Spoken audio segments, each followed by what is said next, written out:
நவகிரகங்கள்ல நீதிமானாக வலம் வரும் சனீஸ்வர பகவான் தமிழ்நாட்டுல தனக்கென தனிக்கோவில் கொண்டுள்ள ஒரே இடம் தேனி மாவட்டத்துல இருக்க குச்சனூர் தான். 7½ ஆண்டு தோஷத்தை 7½ நாளிகையில் நீக்கி அருள்பவர் தான் குச்சனூர் சனீஸ்வர பகவான். சனி தோஷத்தால பல சோதனைகளுக்கு ஆளான தன்னுடைய வளர்ப்பு தந்தைக்காக சந்திரவதனன் அப்படிங்கிற மன்னன் இந்த சுரபி நதிக்கரைக்கு வந்து இரும்பால் சனி பகவானோட உருவத்தை படைத்து தனது தந்தைக்கு வரும் துன்பத்தை நீக்க வேண்டி வழிபட்டு சனி பகவானோட அருளை பெற்றார். சுயம்புவாக சனீஸ்வர பகவான் தோன்றிய இடத்தில் சனிதோஷம் பிடித்து அதனால் துன்பப்படுபவர்களுக்கு உதவும் பொருட்டு இந்த செண்பகநல்லூரில் குச்சி புள்ளியினால் கூரை அமைத்து சிறிய கோவிலை அமைத்தார்.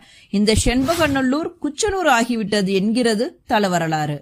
லிங்க உருவத்துல இருக்க இந்த சுயம்பு சனீஸ்வர பகவான் வளர்ந்து கொண்டே இருப்பதால் அதனை கட்டுப்படுத்த மஞ்சள் காப்பு பூசப்பட்டுள்ளது.